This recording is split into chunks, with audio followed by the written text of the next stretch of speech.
A warm welcome from Amsterdam, and thanks for tuning in to a new episode of Game Consultant. Your host of today is Reinout. Good morning and welcome from Amsterdam. This is episode number 10. Actually, it's 10 already. I'm not going to talk about Corona in this episode. All the events we know have been cancelled. People that are close around and with Gamescom are saying, Gamescom will be happening, and so no worries there. So that means we're going to have a lovely summer, we all hope. And one of the first big events will then be Gamescom. Anyways, in this episode, I have the honor, had the honor of interviewing Odile. Odile did write a book. And I think for everyone out there that is involved in gaming or wants to get involved in gaming, this is the book to read.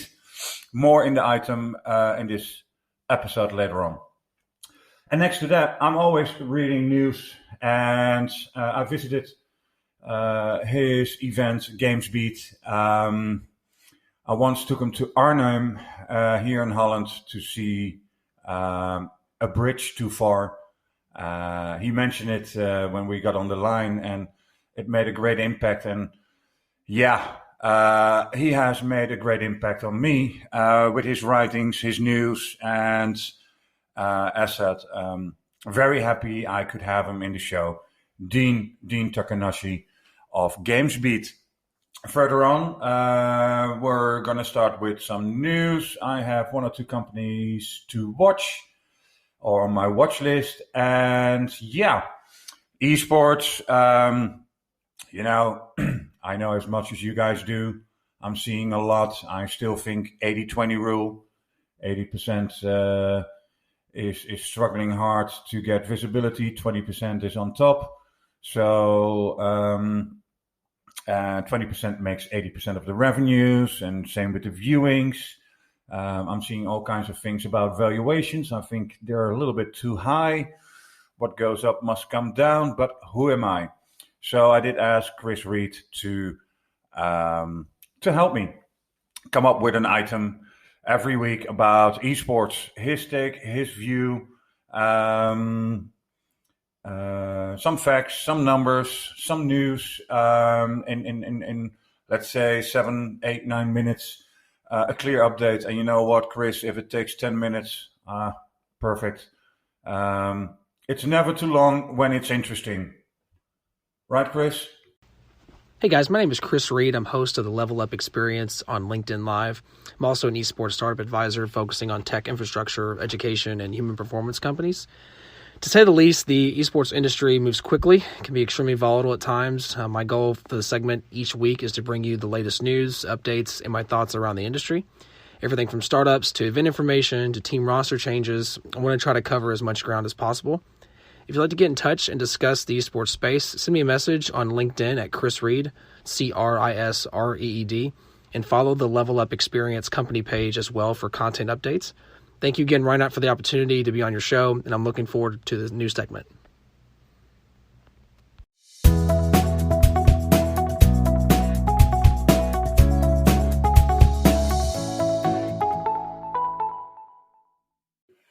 Since we had 2 long interviews, I have to speed up a bit quick with the news of this week. So let's get started. Nexon signs a deal with Electronic Arts for a new FIFA mobile game in South Korea. Closed beta testing for the new game will be held April 3rd till the 13th. It will feature squad building and game modes designed specifically for mobile. It will also make use of EA's official licenses, leagues, and players. More you can read about this on pocketgamer.biz. They also were saying something about DEFCON 220. It's still taking place despite COVID-19 concerns. I'm not going to talk more in depth about it. We all know about it. So follow the media, follow the event pages, and you will know more. February US sales has gone down 29%. That's basically what the tracking firm NPD has been saying. Anything interesting on that? It reported the US game industry consumer spending from February, and that means it went down that 29% year over year to 755 million. On the software side, NPD found sales of the game software it tracks, which includes physical software and full game digital sales from selected publishers, were down 36% year on year to 307 million. Okay, then that was actually GameIndustry.biz from last week. Obviously, they have more news, but as I said, it is sometimes, first of all, I know you guys are reading the news, but I'm taking out some headlines I did find interesting. Call of Duty League shifts to online, obviously through Corona, which is nothing new, but hey, online events, I think, sorry for that. I think it's very interesting to see how online will further or move further on faster than we expected through this virus. Then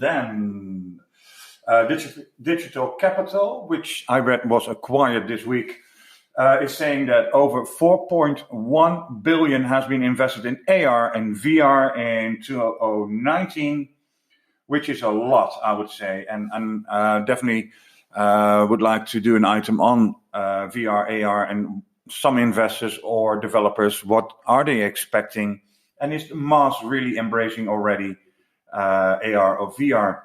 And then lastly, and this is also interesting, why I would like to have Chris on the show. Super League Gaming is losing $14.5 million on, 1 million in revenues in 2019, but metrics improved.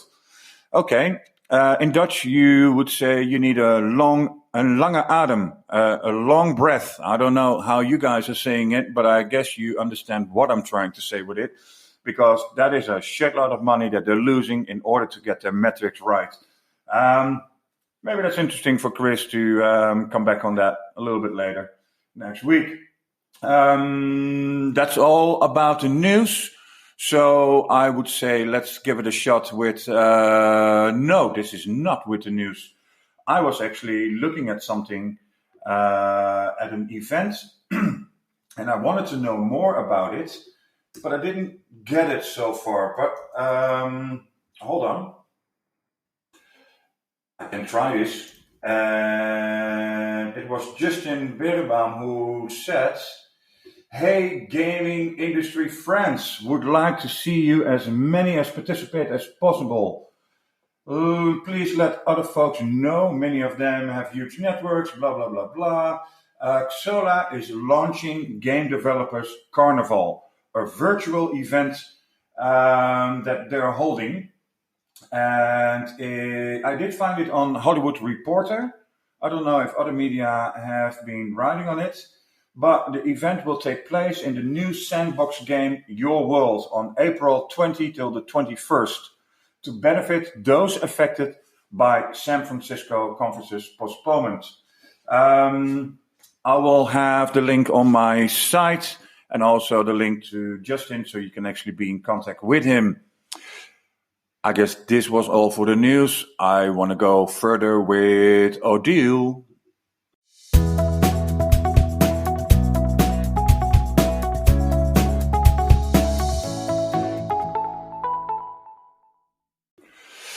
So the next item is Odile Limpach.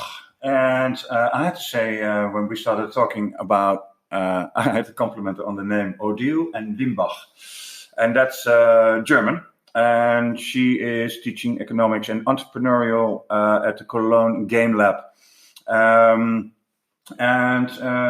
she got my interest not only because of her background, but also she wrote a book, The Publishing Challenge for Independent Video Game Developers.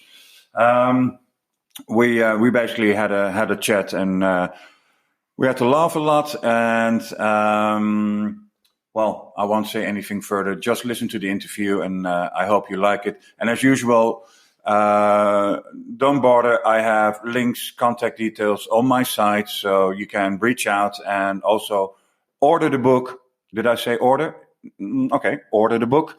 20% discount. The code is also on my site, and enjoy the interview.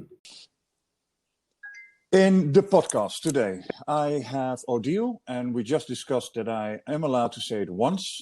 Your last name is Limpach. So it's Odile Limpach, and I'm very glad you could actually join me in this episode. Odile has written the book, The Publishing Challenge for Independent Video Game Developers. That's a mouthful, as we say it in Dutch. And I wanted to know more. And so first question would be, can you tell a little bit more about yourself? Yes, of course. Thank you for having me there, actually. It's nice to be able to speak about the book. Yeah. What I'm doing, I am a professor for economics and entrepreneurship at the Cologne Game Lab. It's an institute of the Technical University of Cologne, a public technical university. And then there I teach young people that want to become programmer, game designer, or artist. I teach them economics and entrepreneurship. So what does it mean? Marketing, sales, management, production, everything that has to do with selling games and also with marketing games and also with creating a company. And also I have founded with a partner from Berlin, Thierry Boja, a company called SpielFabrique, and Acceleration Program. So we offer to young developers from France and Germany, but we actually want to also expand the program to Europe in the next years, an acceleration program to video games developers, pretty much concentrated on the business side. So strategy, financing, marketing, publishing, and so on. Sure, yeah. And we also, we have been doing this acceleration track for 4 years now. This year we have nine companies that we have chosen to work with, from 5 for France and 4 from Germany. And also we organize once a year a co-production platform, also French Franco platform for video games, together with Arte in Strasbourg. And this co-production platform also we intend to make it grow European in the next years. So this year we have a guest country being Belgium, and hopefully in the next year it's going to grow like also. Quite busy, I would say. Yes, and maybe I've been in the industry, in the video game industry for, I stopped counting, more than 20 years now, and I've been working for a long time for Ubisoft as a managing director of the development studio Blue Byte, and before I was managing director of the distribution company, so very much committed to games, I would say. Yeah, wonderful. And during all those activities, when did it pop up that you thought like, okay, and now I'm going to write a book? Yes. Well, this is the kind of decision you make. You're not realizing what kind of work it is, but it's your first one, like me. It was a day, probably I was very well, had a very good day. and actually, I realized when I started at the Cologne Game Lab, it's already more than 5 years ago, coming from the industry and starting to work again, I would say, with very young developers, with very innovative people. I realized how much innovation talent they have and how committed they are to really develop great games. But then on the other side, I also realized that they had no idea how to publish a game. They had no idea what it means to publish a game. And going to conferences and speaking with fellow people that publish games with developers, I realized that there was no really information. There's a lot of information on the internet. You can look at like the GDC is a great conference you can go to and gather a lot of information, but there was no place where everything was put together. In a simple way about what does it mean to publish and what kind of question you should ask yourself before you start publishing. So that's actually by working with all the teams, with the students, that I realized, well, this might be something that is needed. And because I love to do new things and to challenge myself, sometimes too much, then I said, okay, well, let's try it. And now I'm very happy it's finished, when I'm honest. I haven't seen the book yet. And how many pages is it? Yeah. Just for the ones that don't read. And secondly, everyone thinks right away about a book, but is it also an ebook? Yes, it's also an ebook, and it's around 240 pages. And you have been thorough. Well, I had a lot of help also. I have people that worked with me on this and wrote articles on different subjects. So I think this is also something that really makes the book valuable. It's just not only me, it's also very much a lot of experts from the industry. And it's a gathering of every information I could find at that time about publishing. And also there's, for example, a list. Of course, this list is already old now, because by the time it went printing, you already have new publishers out. But we tried to compile a list, for example, of all video game publishers now, so that people that want to publish a game have a starting point, I would say. Yeah. And I think the line a little bit broken up, but no worries. Hey, and so can you mention some names that actually were helping you with the book and their expertise? Yes, of course. So maybe I can tell a little bit more what is inside the book also. Then it starts with a market, just a very brief market description and a couple of figures, because this is the first thing that indie developers are really have trouble to access, figures about the market. So we tried to gather everything that was available to give an image of the market and what is going on right now. And this former student of me, Imad Mazar, wrote this article, and he did a very good job about analyzing a bit kind of genres on the platform and what could be how to look at the market actually for an indie developers. And then I analyzed a bit the distribution system, what it means to be, what kind of publishers you have, so the small ones, the big ones, how they work a bit, and also about the online distribution system, because it has been changing so much the last 2 years with Epic coming, with streaming services, with Apple coming. So we have so many different things. So I try to kind of, I'm not really giving answers because it's so difficult to have answers, but at least like making some question marks about the evolution of the market.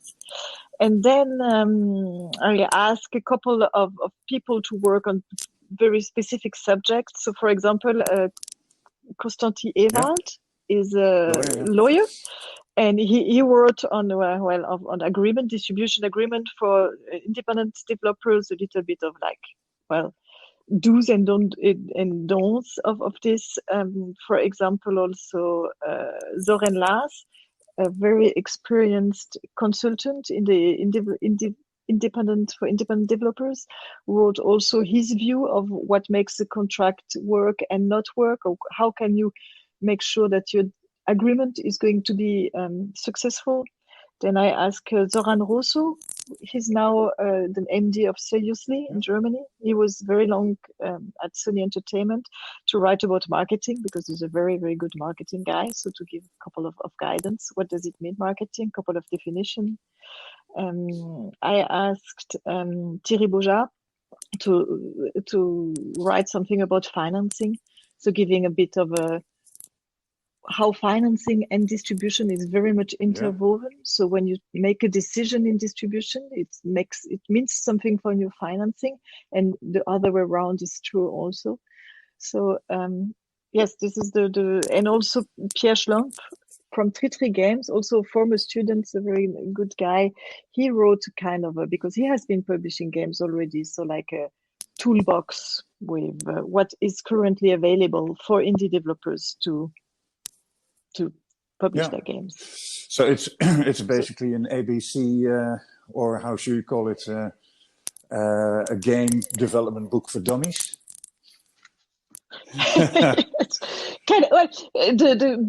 They call it a practical guide, and I think this is exactly what it is. So that's why also the book is not only written by me and all these people. There are also a lot of interviews, extract of interviews from developers and from publishers, because I believe that you can learn a lot from other people if you listen what they are saying and what kind of experiences they have been doing.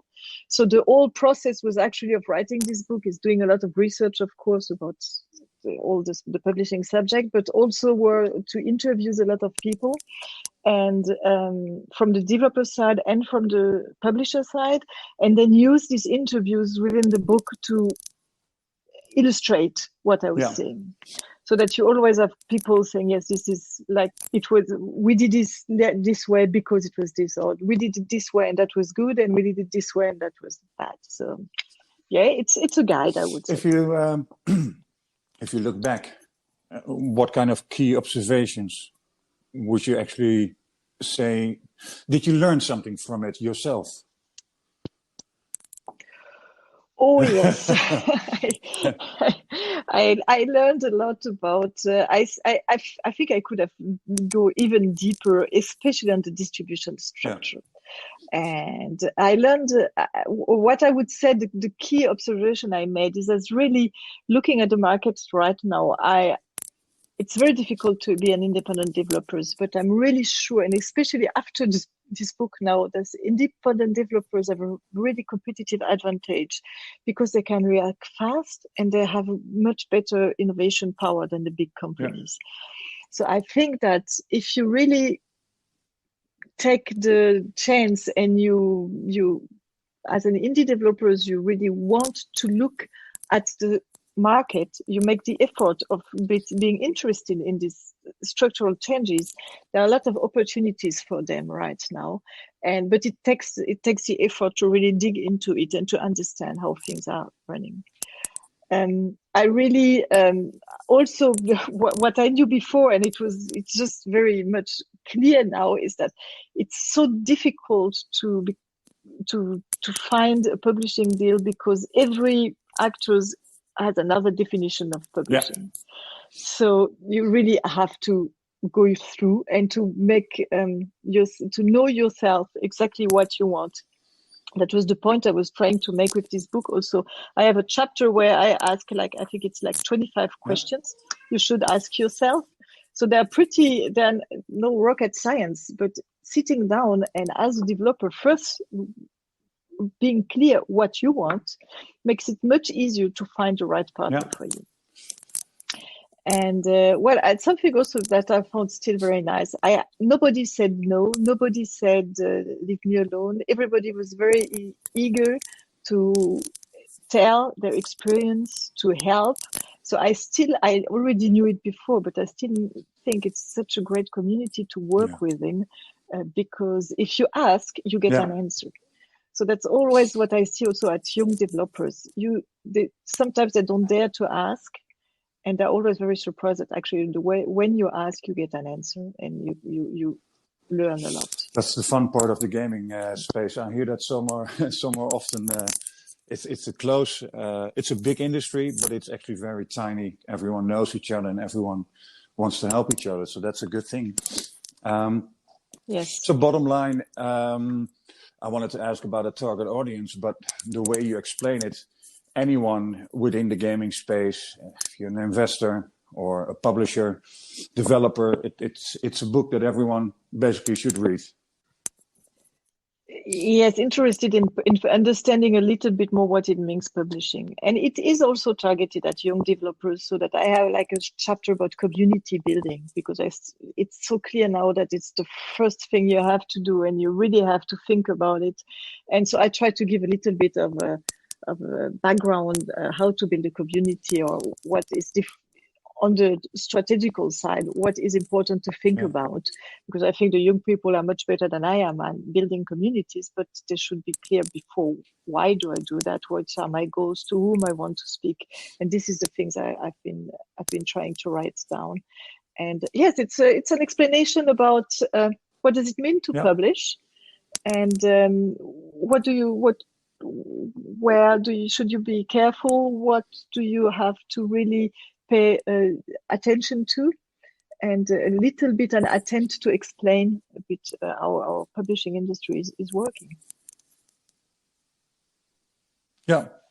Yes. And the fun part is actually I hear myself saying yesterday to someone in Japan, he asked me the question, what do you think is the most important part when you have a game published? And I said, well, localization and community, but actually it's community, community, and community. And it's fun that you basically are saying the same now. Yes. Some shameless promotion from your side. Can you tell where people can buy or download the book and cost, for example? What is the price of the book? Yes. You can buy it by Amazon. It's the easiest. It costs around 30 euro. And also there is on CRC Press, so the publisher has a bookshop where you can download it. And I think I already sent you the code for 20% discount. No, you did not. So, I did not. Okay, I sent you. Then I prepared an email with everything. No, that's good. I will send it to you so that you can include it to the podcast so that people can get a discount for the beginning. So that means for everyone that is listening, I'll make sure that I have the links on my site and I'll share it through social media too. Wonderful. I really want to thank you for explaining a little bit more about the book. And can I expect a second book then? Because the way you talk about it with so much enthusiastic, are you prepping a second book or? Well, if you ask my 3 kids and my husband, no. Can understand. I need a small break, but yes, it was so fun, and I really enjoyed doing new things and discovering a subject, and it's so I'm not in a short time, but I have ideas about things that it's good about the game industry. It's such a new industry. There are not much about publishing and marketing and selling games. So maybe we'll see. Cool. Then thank you very much for explaining, and I'm going to read it. Very good. Thank you. And I'll be happy to hear about your feedback. You will. Thank you very much. Bye-bye. Thank you. Bye.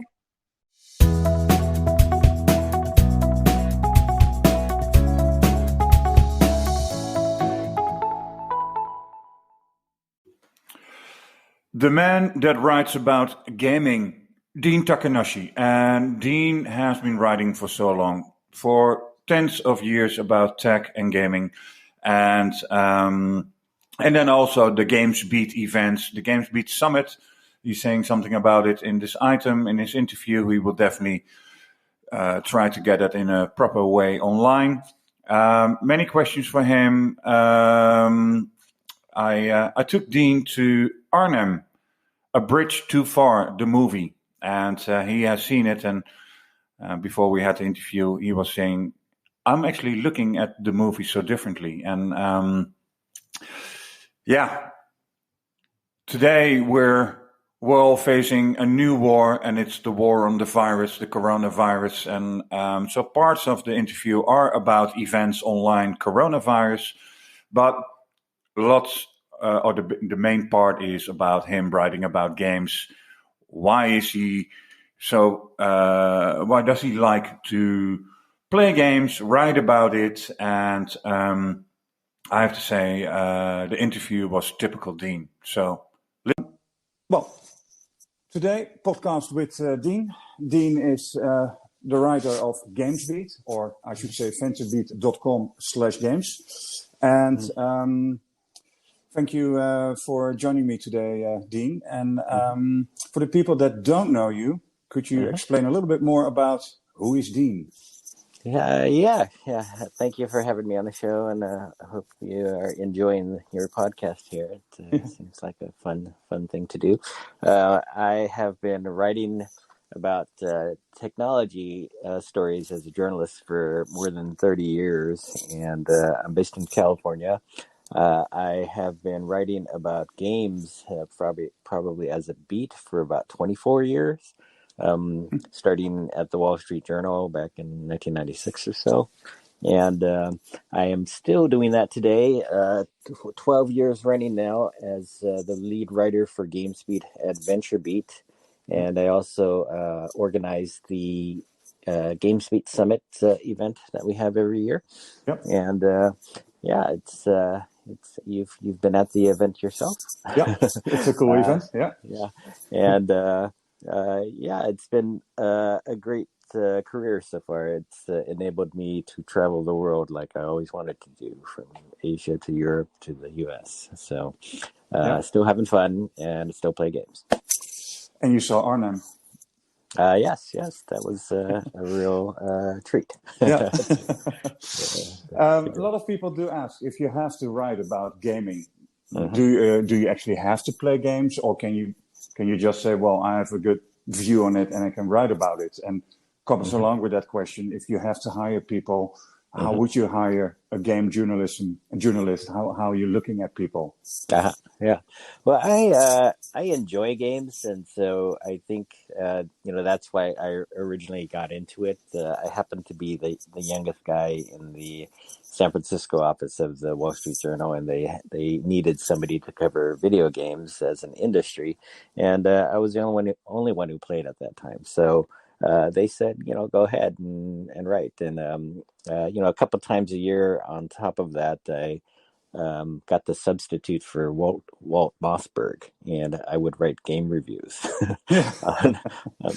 And Walt didn't play games, and so he was always happy to see us writing about things like Quake and Air Warrior and other things, early online games.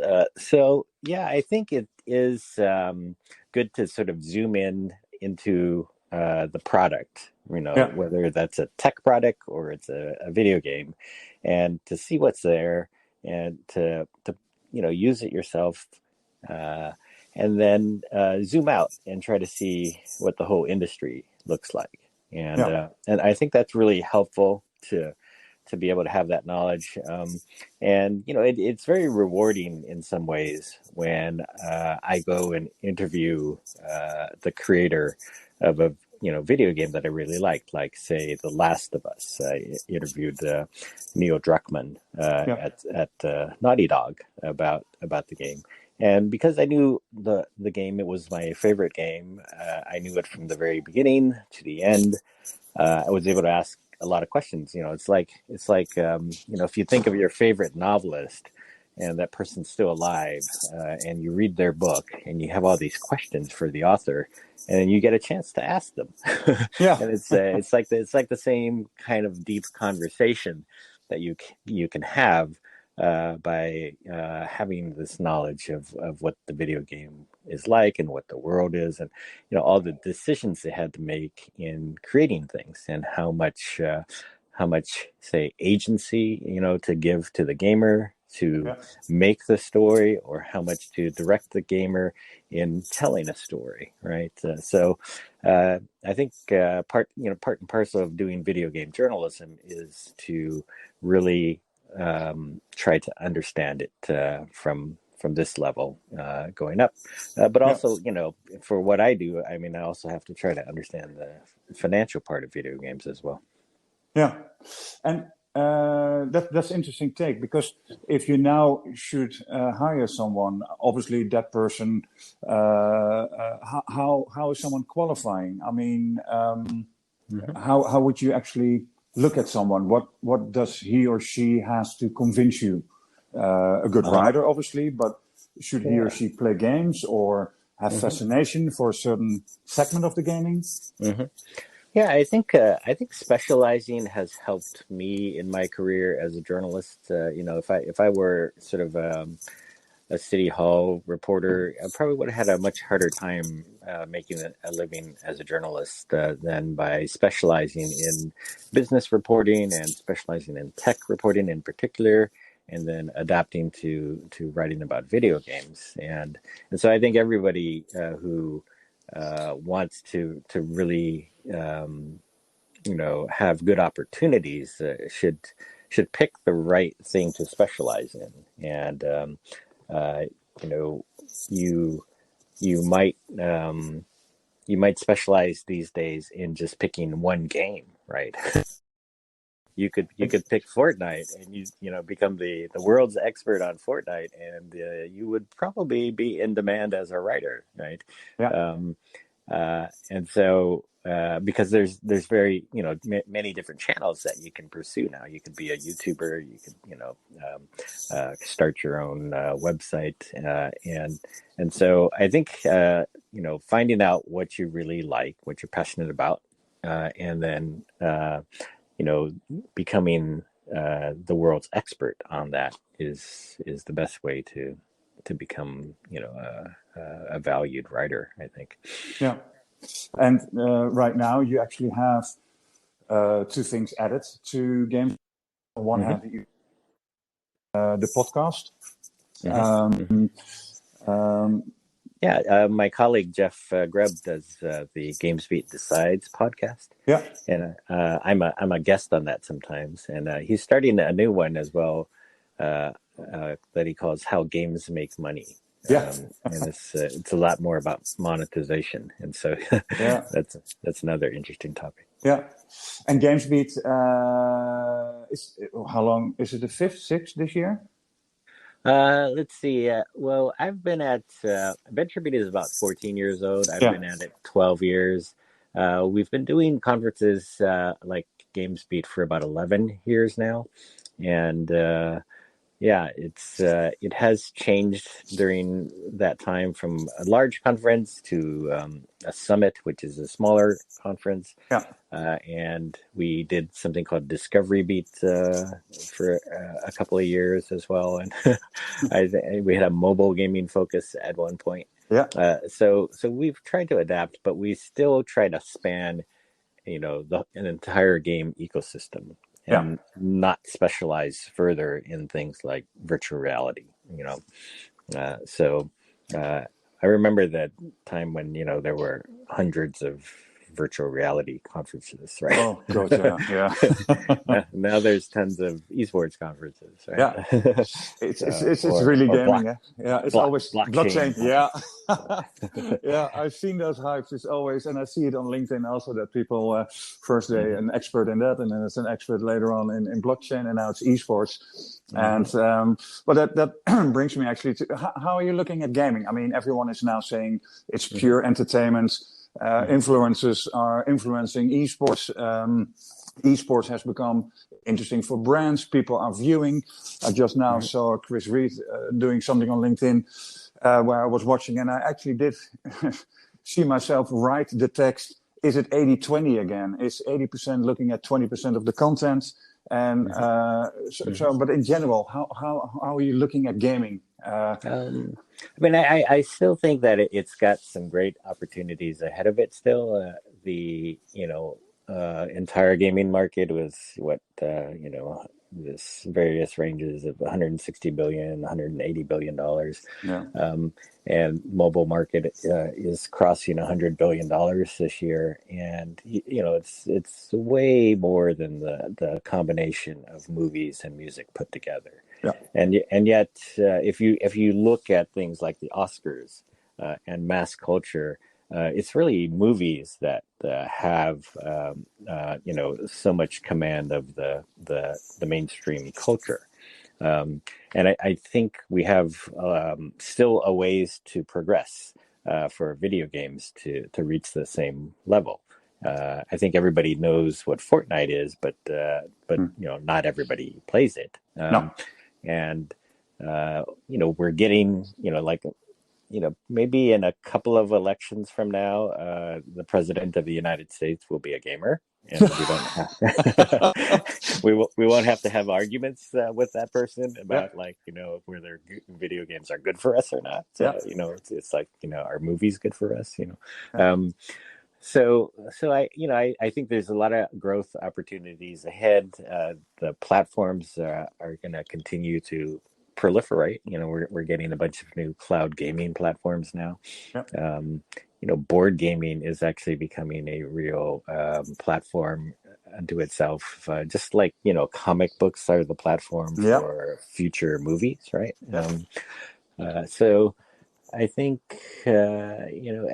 there's always going to be sort of hot spots within it, and I like to, as a game journalist, but also a technology journalist, I like to look at the seams between the industry and other parts of other industries. Like blockchain has been interesting to look at as a kind of a glue technology for games that can provide authentication, but also link one game to another game. And people hope to someday build the metaverse based on this kind of technology.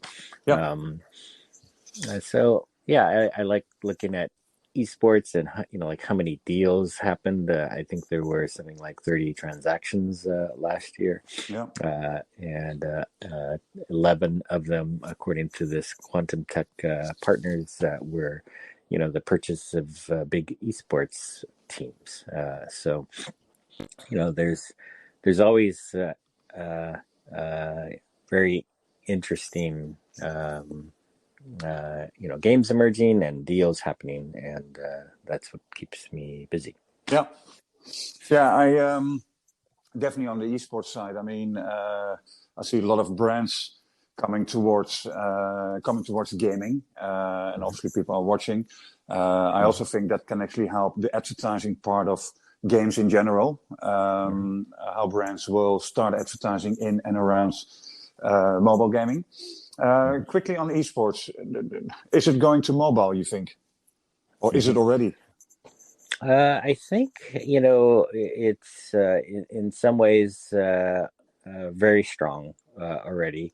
There are, I think places like Southeast Asia have an extraordinarily high participation rate in esports because of Garena's game Free Fire. It's extremely popular there. I don't think we see as much of that in the US yet, but it's probably coming. I think PUBG Mobile is very popular, especially in China. And Skills recently reported, they layer in a multiplayer and esports prize competition on top of existing games, and they reported that in the top 10 mobile esports players, earned $33 million in prizes over the last 10 years. Oh my God! So wrong profession. So, yeah, and one of those players, had like 6 million in winnings, and that was enough to place them sixth for overall esports winnings. So that's pretty good. Yeah. Talking about the esports, and I was sitting with a group of guys at my kitchen table, and they said esports. This is 2008. If you now look today, esports is there. So could you actually say that, for example, with VR and other techniques that we're seeing, is the incubation time now, let's say 7 to 10 years before something could actually reach mass? Well, we have a pause right now because of the coronavirus, and I'm not sure what that's going to do to live events where you go in person physically to an esports event. It's possibly going to take some time to recover from that. But the digital side of esports, for sure, online matches and watching online tournaments, I think is doing pretty well right now, and it is fragmented in that, like, there's almost like a sport for everybody. Like my favorite sport is watching the Call of Duty League, and I'm starting to get to know who some of the players are, but there are still a lot of them that I don't know, and sometimes it is hard to follow the action that's happening. Yeah, true. So yeah, there's a hardcore nature to esports viewing that I think means there's still going to be a lot more occasional viewers than there are hardcore viewers, and that may last for a while. Yeah. And it may take another generation of games that are really designed with esports in mind exactly. to make a lot of this progress. Yeah. Then the events, you just mentioned it, coronavirus, it has hit the global industry anyways. What hasn't been cancelled, or better said, what will be cancelled? So no E3, no GDCs. We have our GamesBeat Summit, and I think one of the lessons that's coming out of that for us is that we have to have this digital first online approach, right? Yeah. And so we're figuring out how to make that happen as well. Yeah. And we're having should you have that all the time then? I think there's a real future in that. I mean, Rami Ismail, had he had a real hard time getting people into the GDC. First getting people from around the world to get visas to come into the country, and then when they arrived, the hotel rooms were just totally unaffordable, and they had no place to stay when they got here. So he started GameDev.world, which was this online conference that he held for the first time last summer, and he did pretty well. Like he did, more views, more people watching that than actually attended GDC. So that was an online-only conference. They translated the talks into 8 languages, either in advance or in real time, and that's very impressive. And I think that there's a real future in that kind of conference. I mean, there's still a lot of advantages you get from having a more intimate events and meeting people face to face, but yeah, because of coronavirus, that's on hold for a while, and you can't shake hands with anybody. Yeah. So I was talking to someone that is actually doing an event in Berlin, the Berlin Games Week, and he basically is also now saying like, okay, I might have to cancel, then it needs to go online. So it's all very last minute. But let's say we're in 2021. Would it then be advisable for game event organizers to actually do both? So have an offline where people can meet and greet, but also the informal talks. How are you doing? How are things at home? You won't do that online when you're in a panel. But I think for us, we might have some element of that because when you record the online talks, it is good to do it from a studio in a sort of a centralized way, a centralized location. So you have the speakers come to a place and record their talks. So maybe there you have a small event where people can actually meet and greet. But also, I guess, you can do some of the meet and greet through the apps in a digital way as well. One-on-one Skype calls, for example, that get arranged by the app. Yeah. So you actually foresee that events will make a mix of both. So it's if I can't attend GDC, it would be clever for GDC, for example, or GamesBeat for yourself, that I can still tune in, let's say, towards the end of the day, business day, see some of your speakers being in one room where you will interview them, and still I get a sense of it. My next question would then be, is that for free? Or I was saying maybe you should enter or add a donate button, but just asking for the business modeling, do you think people will eventually pay for that? Because now a lot of people are saying like, I'm not going, but this event will actually put everything online for free later on. I find it a bit cheap. Well, it's kind of like those people who show up at an event but don't pay and then hang out at the bar at the hotel. Yeah. So there's always going to be some of those people. Yeah. But I think the other people will realize that there is a VIP experience that you can have still with an online event. And if the more you do to try to foster or create that VIP experience, the closer you are to being able to charge money for that. Yeah. And I think that does include some of that one-on-one networking or other, private roundtables or, it's still hard to figure out exactly what it is that people are going to pay for. Yeah. Maybe you have some of the talks publicly distributed, but I think there are some events like the Dice Summit that don't put these up for everybody to see as well, and so you have to go there in person, to see some of them. Yeah. Or buy a ticket and then later on get an entrance card, something like that. Yeah. So when I actually did ask you for the interview, I basically said like, okay, so what do you expect for 220? But now I can rephrase the question a bit with looking at the coronavirus going on. Some people say, well, digital revenues will go up. Everyone will sit at home and play more games. On the other hand, the industry itself, 220. I mean, it's already a crazy year. Yeah. Yeah, the NBA is canceled here in the U.S. Yeah. That's a major earthquake for everybody. Yeah. What should you do? Tom Hanks is sick with the coronavirus, so I think people have woken up now. Yeah.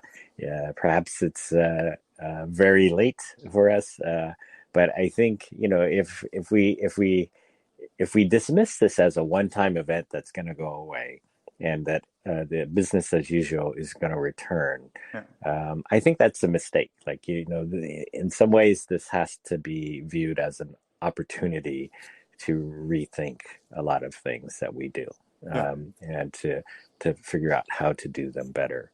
I think, there's an opportunity here for the virtual reality community, to make it far easier to communicate. In VR, and to do it in a very immersive and compelling way than what we've done so far, or what they've done so far, where it's still a bit of a hassle to try to make some of these VR conversations happen. Right? So, and a lot of people still get sick doing it. Yeah. So that's the next generation, like the president. Yeah. Cool. So, and the guest this year, still, I mean, for GamesBeat. Can you tell a little bit more about it? And even if it goes online, but there will be still the same. Yeah. We're hoping that we can hang on to the speakers as we shift from physical to digital, and that we've got Randy Pitchford, the CEO of Gearbox Software, the maker of Borderlands 3, sort of representing the console side of the industry, or the PC side, and then we have Nicola Laurent, who's the CEO of Riot Games, speaking as well. We have Tommy Tallarico, who's the CEO of Intellivision. Andrea Renee is one of the popular influencers in the gaming space. We have a panel full of the influencers, like Mari Takahashi, who is no relation to me. Yeah. We have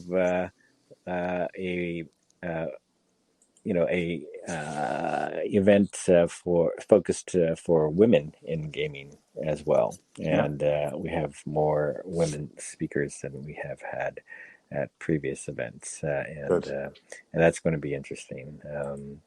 So Mitch Lasky, who's a partner at Benchmark Capital, he was the guy who funded Riot Games. Yeah. He's doing pretty well these days, and he'll be a speaker. So yeah, we have a pretty good who's who of speakers, and they're going to be talking about things like, is there going to be a metaverse? What's the future of esports? Where are game investments going? I think I counted something like 25 different firms now that are investing in games, right? And that's the number's probably higher than that because those are just the ones that I really know about. Those are the main firms. Become very interesting. Yeah, I don't know what you see on your side in Europe. It's actually, I would say to 13, 14, and beginning of 15, it was really high up, and then it was sort of declining, and it's coming up now again. And obviously, esports is part of it. People express interest. But Ubisoft actually did acquire Colibri, so also on the acquisition side, things are happening. So there's this buzz going again. So I think that was my thought in the beginning of the year of 2020. I'm self now involved in a deal where people have put things on hold. Obviously, again, I'm getting really tired of that virus. But it's so that might be a little bit of a showstopper. But I think if things have calmed down and things are back to normal, and let's say most people predict 3 months. So in Holland, they basically say 3 months to normal. So let's say over the summer, I think it will continue. More investments, and then actually also the M&A side of things. So Europe is definitely tagging along with what you see, and the usual firms are there. So that's a good thing. Yeah, that's good. Yeah, cool. Well, I have kept you busy for half an hour. Thank you very much for it. It was very. Very good to hear your thoughts on certain things, and I want to thank you for that. Yeah, well, thank you years ago for taking me to Arnhem. It's quite memorable, and I can recognize some things in the movie now. It hasn't changed so much. It's still the same, and it's almost May the 5th or May the 4th memorial again. Yeah, cool. All right, thanks. Thank you. You too. Bye. Bye.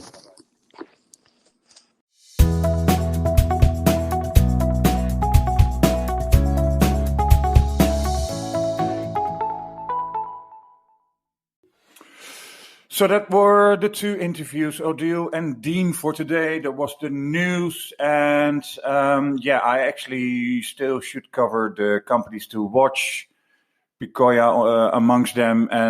But it's already 57 minutes and 34 seconds I'm seeing. And so I'm going to move that to the next week. As I said, still learning, also tuning the format. Next week, I'm actually going to have interviews with Oscar Clark. Well, everyone should know him.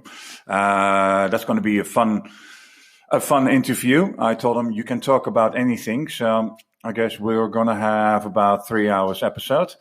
And Teddy Florea, and he's going to tell us more about the Nordics. So that's next week, and obviously also the item of Chris Reed about esports, and definitely gonna make it work that I have the companies on my watch list also make it to the episode. In any case, I hope you enjoyed this episode and also me doing the interviews. Yeah. I did hear there were some tweaky sounds coming through it. I think that was my microphone. I need to do that differently. Note to myself, do that differently. Okay, I will do it differently. Thank you very much for listening.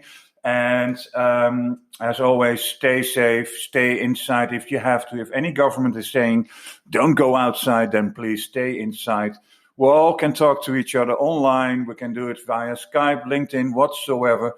Please take care of your health and of those that work for and with you. And I'm saying it again, stay safe and talk to you next week. Ciao for now.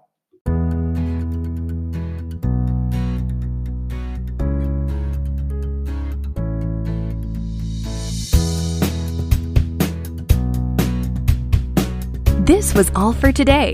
Thanks so much for listening to Game Consultant. Tune in next week for a brand new episode. And remember, do share this podcast with other members of the games industry.